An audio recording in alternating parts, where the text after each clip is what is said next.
Friends, आपका स्वागत है हमारे YouTube channel ready steady and go पर। आज हम क्लास 11th का सेकंड चैप्टर पढ़ेंगे, सेकंड बुक का स्वतंत्रता। ठीक है, और यह वीडियो बीए ऑनर्स के स्टूडेंट के लिए भी हेल्पफुल रहने वाली है, तो आप इसे अच्छे से देखें क्योंकि यह आने वाले टाइम पर आपके लिए ज़रूरी है। ठीक है, अब हमारे टॉपिक पर चलते हैं। स्वतंत्रता का अर्थ। देखो, स्वतंत्रता का क्या अर्थ होता है, यह जानने के लिए हम समझते हैं लिबर शब्द को। ठीक है, स्वतंत्रता का अर्थ है बंधनों से मुक्ति। ठीक है, जो व्यक्ति पर प्रतिबंध नहीं लगाए जाते। ठीक है, तो उसे क्या कहेंगे, बंधनों से मुक्ति। स्वतंत्रता को लिबर्टी कहा जाता है। इंग्लिश में इसका लिबर्टी कहा जाता है, जो यूनानी शब्द लिबर से बना है। ठीक है, लिबर का अर्थ होता है स्वतंत्र होना। ठीक है, स्वतंत्रता पर अलग अलग विद्वानों की अलग अलग राय है। ठीक है, स्वतंत्रता पर अलग अलग विद्वानों के अलग अलग राय रही है, जैसे प्लेटो हो गए, टी.एच. ग्रीन हो गए। ठीक है, तो इन्होंने स्वतंत्रता पर अलग अलग विचार अपने प्रस्तुत किए। कोई स्वतंत्रता का अर्थ बाहरी सत्ता से मुक्ति की बात करता है, मतलब कि इसका अर्थ है कि कोई स्वतंत्र जैसे बाहरी सत्ता से मुक्ति की बात करता है, तो कोई समाज के जितने भी नियम कानून बनाते तो उनसे क्या है, छुटकारा पाना चाहता है। अब देखो, समाज में कुछ प्रतिबंध बना दिए जाते हैं। ठीक है, तो उनसे जो व्यक्ति है छुटकारा पाना चाहता है। जिन लोगों पर धार्मिक अत्याचार होते हैं वह उनसे छुटकारा पाने। अब जिन लोगों पर अत्याचार वगैरह होते हैं तो उनको समाप्त करने के लिए हमें स्वतंत्रता क्या होती है, चाहिए होती है। सामान्य शब्दों में कहा जाए तो बंधनों को कम करना ही क्या है, हमारी स्वतंत्रता कहलाती है। इतना समझ में आया।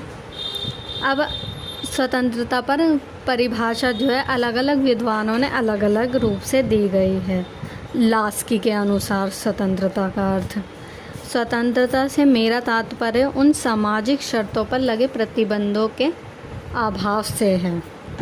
इसका अर्थ है कि समाज में जितने भी प्रतिबंध लगा दिए जाते हैं उन पर जो है प्रतिबंधों का क्या होना चाहिए, अभाव होना चाहिए। प्रतिबंधों का कमी होनी चाहिए, जहाँ पर जो आधुनिक समाज को प्रगति करने से रोकता है। मतलब ये बोलना चाह रहे हैं, लास्की कह रहे हैं कि जो समाज में प्रतिबंध लगा दिया, अब प्रतिबंध लगा देंगे तो व्यक्ति जो है अपना कार्य ठीक तरह से नहीं कर पाएगा। इसलिए आधुनिक समय में जो प्रगति हमारी रुक सकती है उसके कारण। अब आता है हॉब्स के अनुसार स्वतंत्रता का अर्थ, जो चाहे सो करने की स्थिति, मतलब कि जो कुछ भी व्यक्ति करना चाहता है वह अपनी मर्जी से कर सकता है। हमें प्राकृतिक स्वतंत्रता से प्राप्त होती है। ठीक है, प्राकृतिक स्वतंत्रता में क्या होता है, व्यक्ति जो होता है जन्म से ही स्वतंत्र रूप से पैदा होता है। अब हमारा नेक्स्ट टॉपिक है स्वतंत्रता के प्रकार और आयाम। इसके दो प्रकार हैं, नकारात्मक स्वतंत्रता और सकारात्मक स्वतंत्रता। अब नकारात्मक स्वतंत्रता पर जेस मिल ने अपने विचार दिए हैं। ठीक है, और सकारात्मक स्वतंत्रता पर टी.एच. ग्रीन ने दिए। अब हम समझेंगे नकारात्मक स्वतंत्रता का अर्थ। नकारात्मक स्वतंत्रता का अर्थ यह है कि व्यक्ति पर किसी प्रकार का प्रतिबंध नहीं होना चाहिए।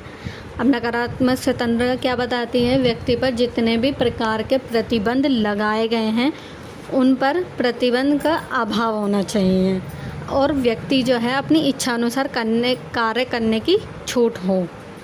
व्यक्ति के कार्य पर किसी प्रकार का बंधन नहीं हो, तो उसे हम क्या कहेंगे, नकारात्मक स्वतंत्रता। अब हम पढ़ेंगे सकारात्मक स्वतंत्रता का अर्थ। सकारात्मक स्वतंत्रता का अर्थ यह है कि व्यक्ति पर प्रतिबंध होना चाहिए, क्योंकि अब देखो, सकारात्मक स्वतंत्रता, हम कुछ भी अपनी मनमर्जी करेंगे और अन्य लोगों पर भी तो इसका प्रभाव पड़ सकता है। इसीलिए हमें कुछ प्रतिबंधों का होना भी आवश्यक होता है, क्योंकि इससे अन्य व्यक्ति भी प्रभावित हो सकता है। जैसे अगर हम सिगरेट पीते हैं, कोई इंसान सिगरेट पीता है तो वह अन्य लोगों पर भी प्रभाव पड़ता है उसका। ठीक है, तेज़ आवाज़ में गाने, जैसे लाउड स्पीकर वगैरह जो हम सुनते हैं वह भी बहुत ज़्यादा अन्य लोगों पर प्रभाव पड़ता है। ठीक है, इसीलिए हमें प्रतिबंधों का होना भी ज़रूरी समझते हैं। अब हमारा दूसरा टॉपिक है प्रतिबंधों के स्रोत। देखो, स्रोत का मतलब होता है कि किस प्रकार से हम व्यक्तियों पर किस प्रकार से क्या प्रतिबंध लगा सकते हैं। इसका पहला पॉइंट है हमारा बलपूर्वक व कानून के माध्यम से। देखो, सरकार क्या करती है, नागरिक अपनी मनमर्जी ना करे, इसे रोकने के लिए सरकार जो है कुछ कानून बना देती है ताकि उसी सीमा के अंतर्गत व्यक्ति अपना कार्य कर सके। ठीक है, अब दूसरा पॉइंट है हमारा सामाजिक असमानता के कारण। देखो, देश में विभिन्न जाति धर्म के लोग रहते हैं, तो उनमें जो है सामाजिक असमानता होती है, तो उनके कारण भी हमारा जो है प्रतिबंध लगा सकते हैं हम। तीसरा पॉइंट है इसका आर्थिक असमानता के कारण। अब सभी व्यक्ति जो है देश में अमीर थोड़ी ना है, सभी गरीब मध्यम वर्ग की श्रेणी में आते हैं, तो उसी हिसाब से राज्य उन पर प्रतिबंध लगा सकता है। फोर्थ पॉइंट है हमारा कल्याणकारी राज्य। देखो, कल्याणकारी राज्य का मतलब है राज्य क्या करता है, यहाँ पर राज्य का अर्थ है देश से। राज्य अपने देश को उज्जवल भविष्य की ओर ले जाने के लिए कल्याणकारी राज्य से की नीतियाँ बनाता है ताकि हमारा जो देश है विकसित हो। पांचवा पॉइंट है प्रभुत्व बाहरी नियंत्रणों के कारण। बाहरी नियंत्रण के कारण भी हम प्रतिबंध लगा सकते हैं। अब हमारा नेक्स्ट टॉपिक है प्रतिबंधों की आवश्यकता। अब देखो, हम प्रतिबंध क्यों लगाते हैं। प्रतिबंध हम निम्नलिखित रूप से लगाते हैं। पहला पॉइंट है इसका सीमित संसाधनों के उचित बंटवारे के लिए। देखो, यहाँ पर पूरे सभी देशों में सीमित संसाधन हैं और हर किसी को हम सारे संसाधन नहीं दे सकते। ठीक है, सभी को समान रूप से संसाधन देने के लिए हमें सीमित संसाधनों को उचित बंटवारे के लिए हमें संसाधन प्रतिबंध लगाते हैं। इसका दूसरा पॉइंट है टकराव की स्थिति को रोकने के लिए। अब देखो, अमीर और गरीब वर्ग के बीच जो है उनके टकराव को रोकने के लिए भी हम प्रतिबंध लगाते हैं। तीसरा पॉइंट है हमारा सार्वजनिक कल्याण के लक्ष्य हेतु। देखो, सरकार के लक्ष्यों की पूर्ति करने के लिए सरकार जो क्या करती है, प्रतिबंध लगाती है। क्यों लगाती है? क्योंकि सार्वजनिक जो जितनी भी इमारतें बनाई गई हैं उनको नुकसान ना पहुंचाया जाए। ठीक है, तो इसी वजह से सरकार क्या करती है, प्रतिबंध लगाती है। फोर्थ पॉइंट है हमारा दूसरे व्यक्ति के अधिकारों की पूर्ति के लिए। अब देखो, सभी एक व्यक्ति को हम सारे अधिकार नहीं दे सकते, इसीलिए हम दूसरों का ध्यान में रखते हुए हम प्रतिबंध लगाते हैं। ठीक है, हमारा पांचवा पॉइंट है इसमें समाज में अपने विचारों को बनाए रखने में जीवन जीने के अपने तरीके विकसित करना। ठीक है, अपने विचारों को कैसे हम प्रस्तुत करते हैं उसे विकसित करने के लिए हमें प्रतिबंधों की आवश्यकता होती है। अब हमारा नेक्स्ट टॉपिक पर चलते हैं, स्वतंत्रता संबंधी जैस मिल के विचार। देखो, स्वतंत्रता पर सबसे बड़ी जो अभिव्यक्ति है हमारी जैस मिल ने दी है। ठीक है, यह बहुत बड़े विद्वान रह चुके हैं। अब जैस मिल कहते हैं कि व्यक्ति पर किसी भी प्रकार का प्रतिबंध ना हो। अब ये कहते हैं कि व्यक्ति जो करना चाहता है ना वह कर सकता है, उस पर किसी भी प्रकार का क्या होना चाहिए, प्रतिबंध ना हो। ठीक है, इन्होंने व्यक्ति के कार्य पर दो प्रकार के कार्यों को बांटा गया है। व्यक्ति के कार्य दो प्रकार के होते हैं। ठीक है, पहला होता है स्वसंबंधी कार्य और दूसरा परसंबंधी कार्य। अब देखो, अब जानेंगे हम स्वसंबंधी कार्य क्या होते हैं। वह कार्य जिनका प्रभाव केवल इन कार्यों को करने वाले व्यक्ति पर पड़ता है, मतलब कि ऐसे कार्य जो स्वयं व्यक्ति जो कर रहा है उसी पर पड़ते हैं, तो ऐसे कार्य को हम स्वसंबंधी कार्य कहते हैं। दूसरा हमारा पॉइंट है, इन कार्यों पर निर्णय के मामलों में राज्य या किसी बाहरी सत्ता का कोई हस्तक्षेप करने की ज़रूरत नहीं है। मतलब कि इसमें क्या है, कोई भी बाहरी सत्ता जैसे राज्य क्या मतलब होता है, प्रतिबंध लगाना। तो राज्य जो है व्यक्ति पर इसमें प्रतिबंध नहीं लगा सकती। अब दूसरा हमारा है पर संबंधी कार्य। वह कार्य जिसका प्रभाव अन्य लोगों पर पड़े, ऐसे कार्य को पर संबंधी कार्य कहते हैं। देखो, ऐसे कार्य जिनका प्रभाव जो है अन्य व्यक्ति पर पड़ता है। हमने पढ़ा था जो सकारात्मक स्वतंत्रता होती है, जैसे हम सिगरेट पी रहे हैं, तो जो सिगरेट पी रहे हैं तो वो हम ही नहीं पी रहे हैं, वो दूसरों लोगों पर को भी हम पिला रहे हैं, क्योंकि उसका धुआं जो है अन्य व्यक्ति पर भी जाता है और नुकसान जो है दोनों को ही पड़ता है। ठीक है। अब दूसरा पॉइंट है इसका, ऐसे कार्य जो दूसरों को हानि पहुंचा सकते हैं उन पर प्रतिबंध लगा देने चाहिए। ये कहते हैं जिनका जो कार्य ऐसे हो रहे हैं जिस पर दूसरे व्यक्ति को प्रभाव पड़ रहा है, तो उन पर क्या करना चाहिए, हमें प्रतिबंध लगा देना चाहिए। अब हमारा नेक्स्ट टॉपिक पर चलते हैं, हानि सिद्धांत।